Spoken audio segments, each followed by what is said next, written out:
Beleza, vamos falar aqui, ó, de MMC. MMC, então, ó, é mínimo múltiplo comum. Antes de explicar o que é, vamos fazer um exemplo já direto. A gente está acostumado a trabalhar com MMC, que é fazer o quê? A fatoração dos dois ao mesmo tempo. Então, fatoração aqui sem nenhum problema, acredito eu. Se tiver problema, por favor, me avisa. O importante aqui é entender que o quê? O que é o MMC de 15 e 12? É a multiplicação, ou seja, o produto entre todos os fatores.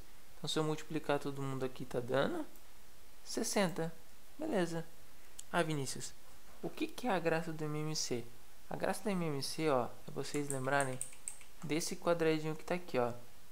Quando a gente faz a fatoração de dois números ao mesmo tempo, o que eu vou procurar?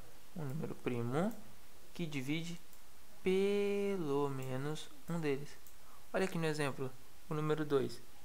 Ele não estava dividindo 15, ele dividiu só o 12. Mas mesmo assim eu usei ele. Exato. Mesmo assim a gente vai usar. Porque no mínimo múltiplo comum, a gente vai usar todos. Tá, mas o que é isso de fato? Galera, MMC, ó, é o menor múltiplo que satisfaz ambos os números. Como assim? É só pensar, ó, vamos contar do 15.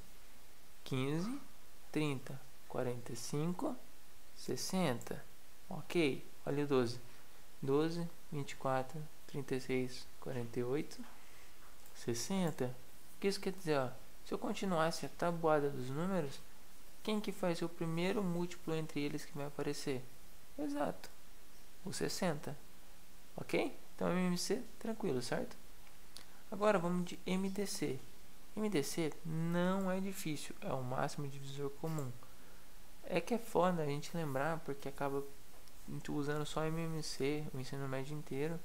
Então é comum isso acontecer. O que a gente vai fazer então? Entender. O máximo divisor comum está falando que é o quê? Que é o maior divisor de ambos ao mesmo tempo. Então vamos começar aqui pelas notas, ó. Ao invés de procurar um número que satisfaz pelo menos um deles, não é incomum? Então olha só, eu vou ter que dividir os dois ao mesmo tempo. Olha aqui um exemplo, ó, de 78 e 48. Ok, ambos são pares, eu posso usar o número 2. Dividir, ó, vai dar pra gente 24 e 39. Agora, eu não posso mais usar o 2.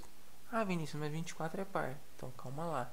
Tô falando de divisor comum. Agora, o 2 ia ser divisor para os dois? Não ia. Então não pode ser ele. Vamos pro próximo, que é o 3. Ah, Vinícius, o 3 dá certo. Beleza. Resultou em 13 e em 8. 13 é um número primo. Então eu sei que não vai ter mais. A gente pode parar aqui. Então se a gente multiplicar os dois, ó, o que a gente tem? 6. Ah, Vinícius, só isso? Só isso, pessoal. O máximo divisor comum é o maior número que divide os dois ao mesmo tempo. Então, se eu dividir 78 por 6, vai dar um número inteiro. Se eu dividir 48 por 6, também vai dar um número inteiro. Mas qual que é a graça de dividir por 6? Exato, galera. A graça de dividir por 6 é que ele é o maior divisor que vai atender a ambos ao mesmo tempo. Fechou? Então tá até aqui uma anotaçãozinha aqui. Tá tudo tranquilo, certo? O próximo aqui, ó, é um exemplo.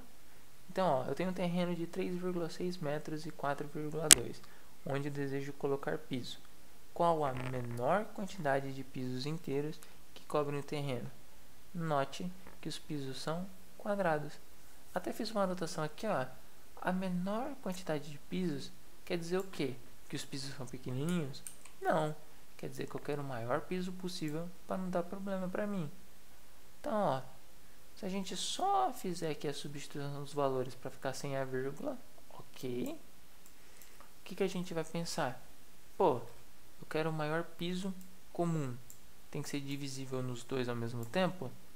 A gente já logo saca que é um MDC. Fechou? Vamos fazer o MDC dos dois agora? Vinícius, tá estranho isso daí, hein? Você começou do 10 e foi pro 6. Galera, vou até voltar aqui nas anotações. Tá? Mínimo múltiplo comum, eu falei para vocês que precisava ser um número primo para evitar fugir da ordem, mas eu nunca falei isso no máximo divisor. Por quê? é o maior número que divide os dois ao mesmo tempo, seja qual for esse número. Olha aqui, ó, se eu dividir por 10, não dividir os dois ao mesmo tempo?